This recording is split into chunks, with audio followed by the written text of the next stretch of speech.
Des essaims de criquets aborigoles ont causé de gros dégâts sur les vergers, les cultures maraîchères et les arbres fruitiers sauvages dans plusieurs localités du pays.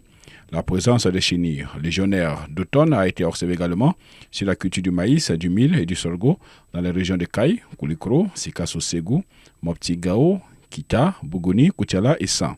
D'autres types de ravageurs ont été également observés dans certaines localités du pays. J'ai 2,5 hectares plantés de manguiers. J'ai vu vraiment des criquets envahir tout mon jardin. Ils ont tout ravagé. Il y a les villages de Nyemineni, Sokourani, il y a Nyafachi et Magnale. Il y aura plus de cueillettes cette année. Plus de 20 hectares qui ont été tous ravagés.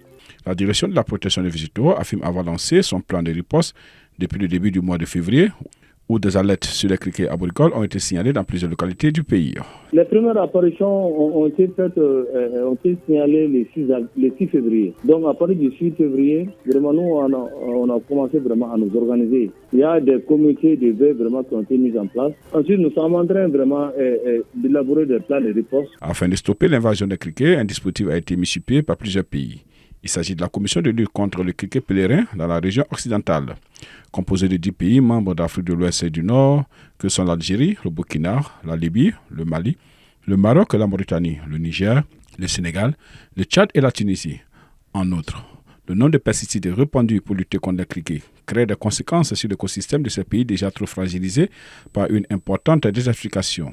Avec un recul d'à peu près 35 ans sur la gestion antiacridienne, il est clair pour moi que la seule manière de gérer au mieux, c'est la stratégie de lutte préventive, parce qu'elle va éviter la multiplication des essaims, la multiplication de crises acridiennes, et elle va protéger l'humain, elle va protéger ses acquis, elle va protéger sa santé, elle va protéger son environnement. La lutte contre les criquets aboricoles est un combat pour la survie.